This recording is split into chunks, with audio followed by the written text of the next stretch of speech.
আলহামদুলিল্লাহ। হযরতে আনাস রাদিয়াল্লাহু তাআলা হতে বর্ণিত, নবী করিম সাল্লাল্লাহু আলাইহি ওয়াসাল্লাম বলেছেন, কিয়ামতের দিন ঈমানদারদেরকে হাসরের ময়দানে আটক করে রাখা হবে।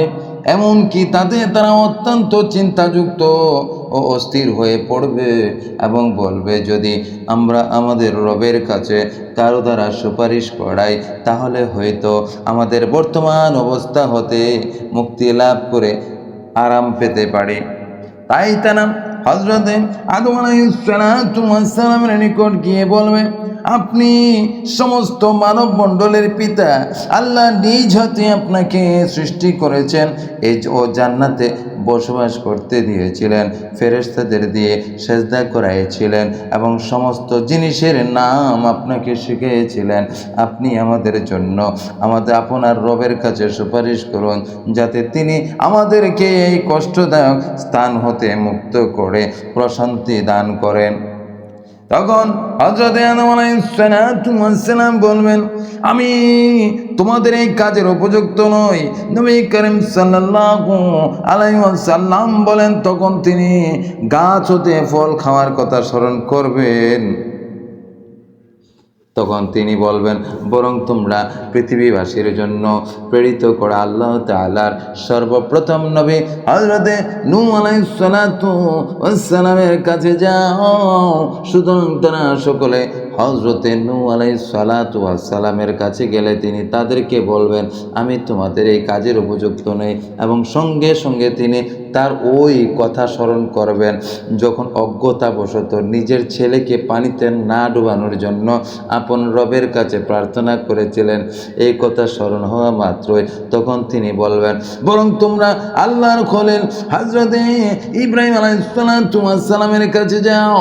নবী করিম সাল্লাল্লাহু আলাইহি ওয়াসাল্লাম বলেন, এবার তারা হযরতে ইব্রাহিম আলাইহিস সালামের নিকট আসবে।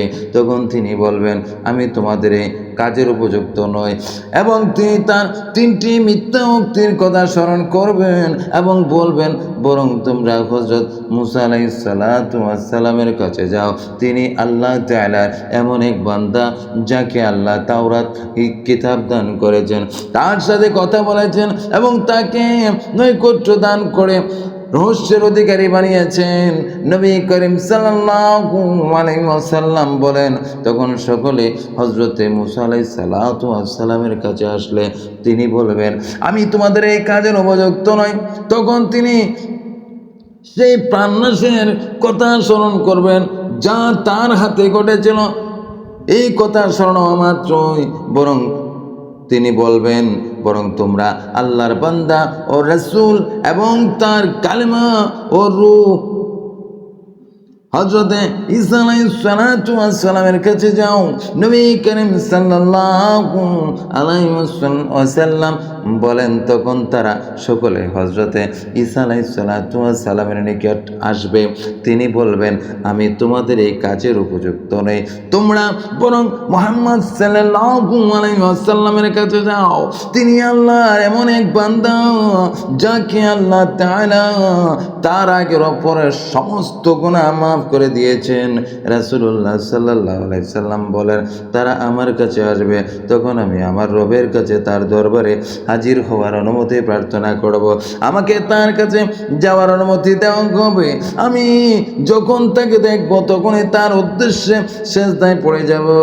আল্লাহ তাআলা আমাকে যতক্ষণ চাইবেন এই অবস্থায় রাখবেন, তারপর বলবেন, ও মুহাম্মদ সাল্লাল্লাহু আলাইহি সাল্লাম, মাথা উঠাও আর বলো, তোমার কথা শোনা হবে, তুমি সুপারিশ করো, তা কবুল করা হবে, আর প্রার্থনা করো, যা চাবে নেওয়া হবে। রাসূলুল্লাহ সাল্লাল্লাহু আলাইহি ওয়াসাল্লাম বলেন, তখন আমি মাথা উঠাবো এবং আমার রবের এমনভাবে প্রশংসা স্তুতি বর্ণনা করব, যা তিনি সেই সময় আমাকে শিখিয়ে দেবেন। অতঃপর আমি শাফায়াত করব, কিন্তু এই ব্যাপারে আমার জন্য একটি সীমা নির্দিষ্ট করে দেওয়া হবে।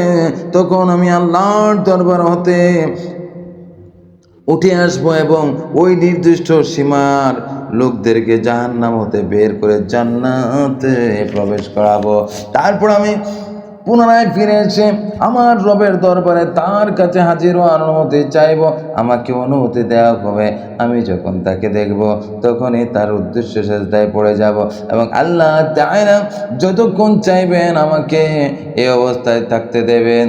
তারপর বলবেন, ও মুহাম্মদ সাল্লাল্লাহু আলাইহি ওয়াসাল্লাম, মাথা উঠাও আর বলো তোমার কথা শোনা হবে, সুপারিশ করো, কবুল করা হবে, আর তুমি প্রার্থনা করো, যা চাবে তাই দেওয়া হবে। তখন আমি মাথা উঠাবো এবং আমার রবের এমন প্রশংসা স্তুতি বর্ণনা করব যা আমাকে তখন শিখিয়ে দেওয়া হবে।